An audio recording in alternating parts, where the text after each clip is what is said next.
안녕하세요. 순편한 채널 호흡기 박사 황준호 원장입니다. 오늘은 폐섬유증 환자의 실제 치료 사례 등에 대한 이야기를 드리려고 하는데요. 어제 오후였습니다. 본원에는 작년 4월부터 다니셨으니까 본원에 오신 지가 이제 1년이 좀 넘은 여자 폐섬유증 환자분이셨는데요. 원장님, 오늘 성적표를 받아왔습니다. 이러면서 CT와 CT 결과지를 내미시더라고요. 저랑 정말 친하니까 CT와 판독지를 성적표라는 재밌는 표현으로 하신 건데, 저는 정말 이 표현이 딱 맞다고 생각을 합니다. 대학병원은 시험을 치고 성적을 매겨주는 학교에 가깝죠. 반면 개인 병원은 학원이죠. 학교 선생님이 따로 학생을 불러서 공부도 가르쳐주고 성적도 끌어올려주고 하면 좋겠지만, 실제 교육 현장에서 기타 잡무가 많은 학교 선생님은 학생 한 명 한 명을 일일이 신경 쓰기 힘들잖아요. 그렇다 보니 공부를 알아서 잘하는 학생도 있지만 성적이 떨어진 학생 또는 추가적인 선행학습을 원하는 학생들은 대치동 같은 학원을 다니게 되는데, 본원 같은 경우가 어떻게 보면 교육현장으로 치면 학원일 거잖아요.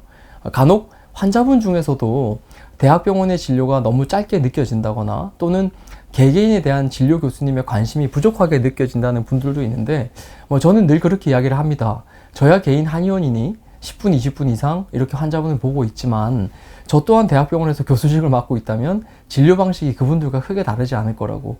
그 많은 환자분들을 붙잡고 일일이 자세하게 볼 수가 없잖아요. 그렇게 해야 될 동기부여가 있지도 않고, 또 반대로 치료에 실패한다 한들 부담을 가져야 되는 입장도 사실 별로 아니잖아요. 그렇기 때문에 대학병원은 어떻게 보면 법원으로 치면 판결을 내려주는 판사에 가까운 역할이고, 저는 완전히 반대죠. 좋은 판결을 이끌어내야 하고 그것이 숙명인 변호사의 역할이겠죠. 개인 채널의 성격상 어떻게 보면 좋은 성적, 좋은 판결을 받은 케이스를 소개해 드리겠지만, 제 개인적으로는 한두 명의 치료 케이스를 가지고 모든 환자가 그렇게 될 것처럼 이야기하는 것도 싫어하고요. 본원에 어떤 신묘한 비방이 있는데 이걸 먹었더니 환자분이 확 달라졌다, 이런 식으로 이야기하는 것도 저는 별로 내키지가 않습니다.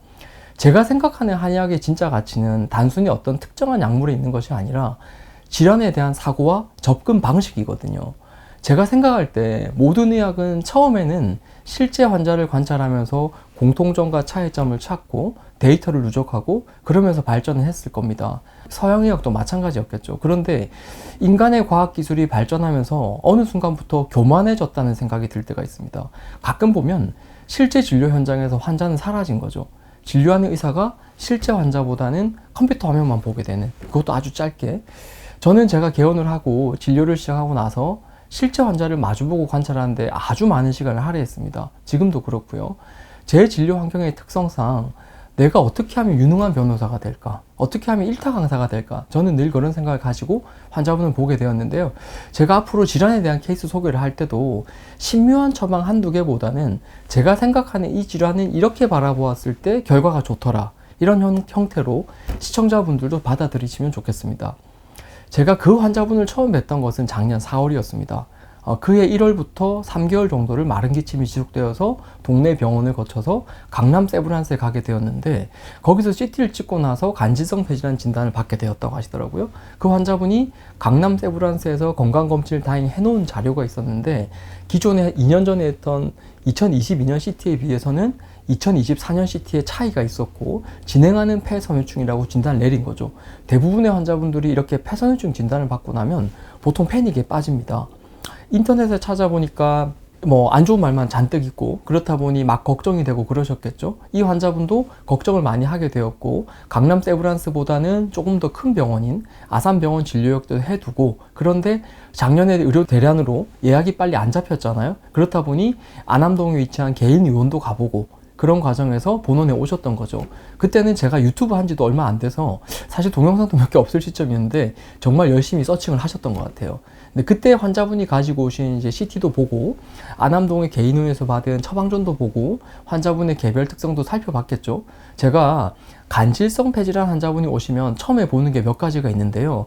성별과 나이를 먼저 봅니다. 왜냐하면 간질성 폐질환이라는 전체 집합이 있고 그 안에 크게 보면 세 가지의 부분 집합이 있다고 제가 설명을 드렸는데요.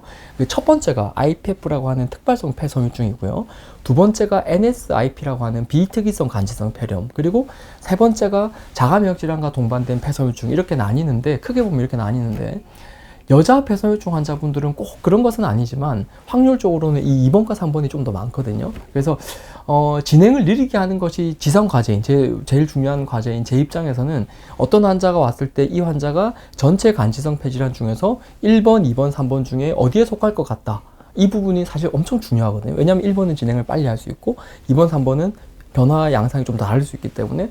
왜냐하면 이제 사실은 제가 그 판단, 그 촉이 좋아야 쉽게 말하면 제가 유능한 변호사가 되는 거잖아요. 이게 섬유화가 진행되는 초반에는 그런데 어느 대학병원에서도 1번, 2번, 3번 중에 당신은 어디에 속한다 이렇게 확진을 내리기 힘듭니다.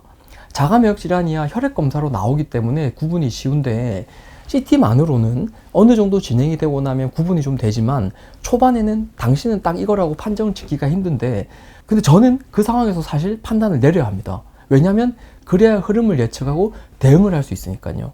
그러면 저는 그럴 때 쉽게 말해서 아리까리한 거죠. CT만 봐서는 초반이니까. 어떻게 판단을 하느냐. CT를 보고 나서는 그 다음에 사람을 봅니다. 이 여자 환자분은 제가 화면만 보는 게 아니라는 거죠. 이 여자 환자분은 눈매가 선하고 살집도 있었고 사업 같은 것을 하지 않았어요. 그냥 평범한 주부였어요. 단순히 뭐 눈매가 처졌다, 뭐 그래서 선해 보인다 이런 게 중요한 것이 아니라 우리나라에서는 이걸 한이라고 표현을 하죠. 천추의 한, 또는 여자가 한을 품으면 뭐 온열에도 서리가 내린다 이런 표현을 할 때 바로 그 한 있잖아요. 그거 바로 보는 겁니다. 저는 이 연습을 정말 엄청나게 한 거죠.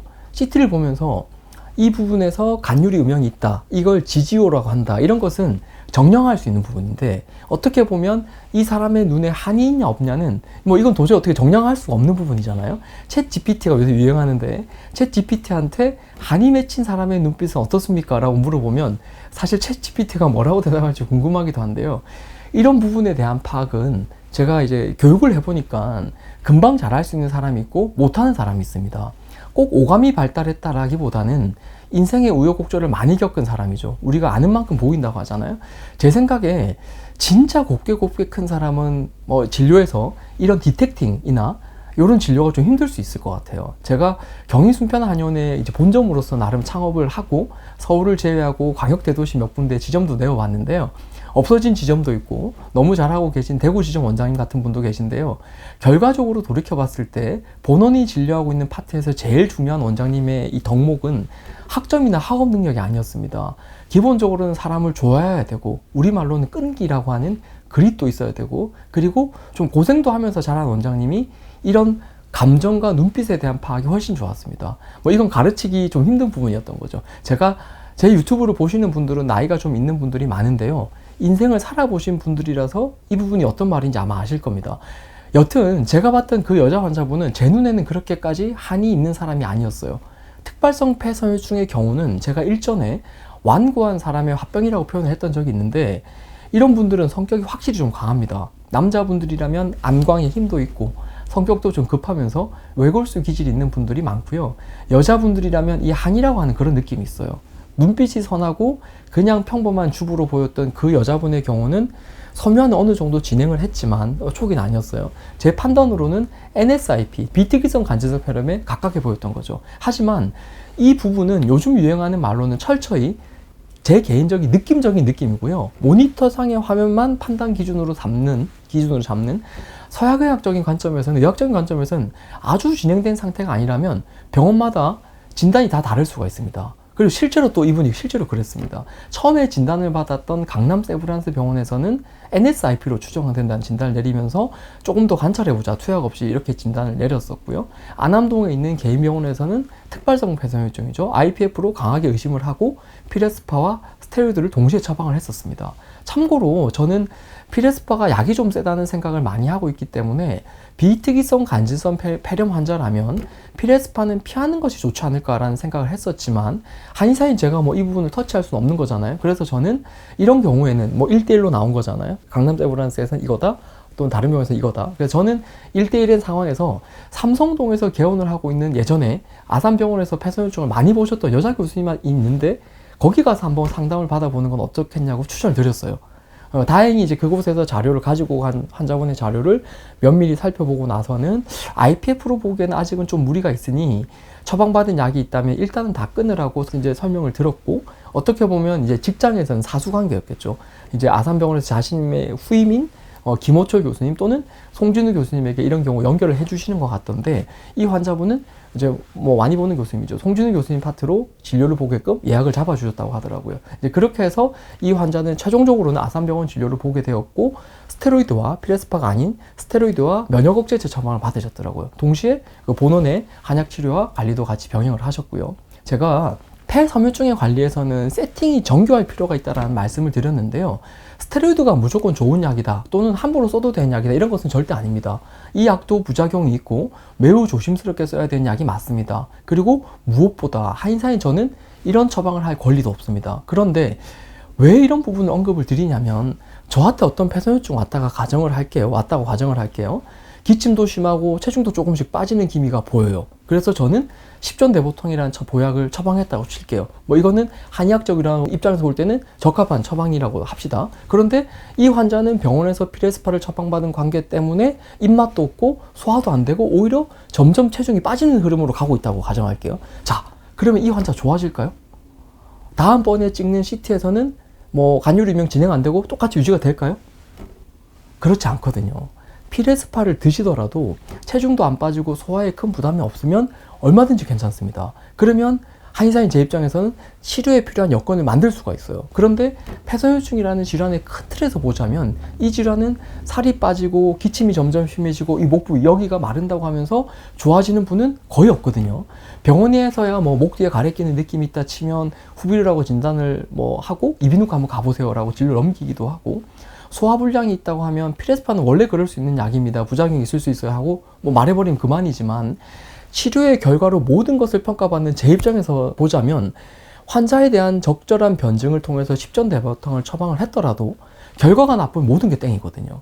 모든 것을 과정이 아니라 결과로 평가를 받을 수밖에 없는 제 입장에서는 사실 이런 모든 부분들이 엄청 중요합니다. 또한 바로 이 부분이 환자분들이 원하는 핵심 포인트이기도 합니다. 부모님들이 자기 자식들, 아이들 학원 보낼 때 학원 선생님이 뭐 쥐어 패서든 칠판에 개념원리를 잘 가르치시던 간에 결과적으로는 학생 성적 끌어올리려고 보내는 거잖아요. 공부를 가르쳐 보니까 애가 공부머리는 있는데 부모님 모르게 나쁜 학생들이랑 점점 어울려요. 제가 학원 선생님이에요. 자, 학원 선생님 입장에서 볼 때 이 학생 성적이 오를까요? 불량한 학생들이랑 어울리는 거 가만히 보고 있어야 될까요? 일반적인 어깨관절 요통 이런 쪽에 치료를 하는 한의원의 원장님은 사실 이런 부분에 뭐 별로 관심이 아예 없을 겁니다. 그런데 저는 호흡기 질환, 특히 그 중에서도 흔하지 않은 하기도 질환이라는 특수한 영역을 제 전공으로 삼고 있기 때문에 이런 언급을 드린다는 점을 이해해 주시고, 이 환자분의 경우에는 저 입장에서는 피레스파 처방을 피한 것만으로도 저는 충분히 해볼 만한 상황이 만들어졌다는 판단이 들었고, 그 꾸준히 치료를 이어나갔었습니다. 그리고 나서 정기적으로 CT를 찍으면서 확인을 하고 있는데 뭐 결과도 매우 좋았습니다. 폐섬유증에서는 스테이크로 치면 육즙을 잘 보존할 수 있게끔 정밀한 세팅이 필요하다는 표현을 드린 적이 있는데, 결과적으로 이 환자는 그 세팅이 잘 되었던 것 같아요.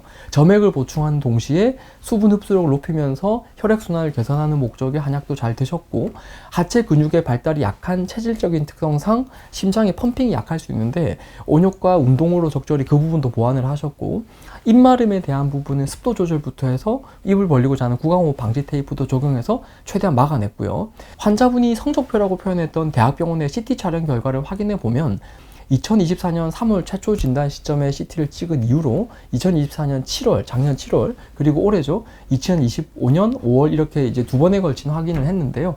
직전 CT보다 계속해서 간유리 음영이 줄어들고 있다는 판정을 받았고요. 실제 CT에서도 그런 부분을 확인할 수가 있었습니다. 이 환자분의 CT 촬영에서 간유리 음영의 변화나 판독 자료는 참고하시라고 이제 띄워드릴 건데요. 자, 오늘은 간질성 폐질환 중에서도 NSIP로 추정이 되는 환자분의 치료 경과를 살펴보았는데요. 서두에 설명을 드린 것처럼 한 명의 케이스로 이게 마치 전부인 것처럼 받아들여서는 안 됩니다. 제가 말씀을 드리고 싶은 것은 대신 접근 방식이죠. 간질성 폐질환 질환에서 어떤 사람은 섬유화가 더디게 진행을 하기도 하고 어떤 사람은 진행을 빨리 하기도 하는데, 한의학적 시각에서는 무엇 때문에 이런 차이가 발생하는지, 그리고 이런 부분을 개선시키기 위해서는 어떤 부분을 보완하는 것이 좋을지에 대한 고민과 그 해결 과정에 대한 안내였고요. 특발성 폐섬유증이든 비특이성 간질성 폐렴이든 자가 면역 질환에서 기인한 폐섬유이든 결과적으로 모든 간질성 폐질환은 진행을 하면 정말 까다로운 병이 맞습니다. 아무쪼록 폐섬유증 환자분들은 오늘 이 동영상을 참고로 하시고 많은 도움을 받으셨으면 좋겠습니다. 다음에 더 좋은 내용으로 찾아뵙겠습니다.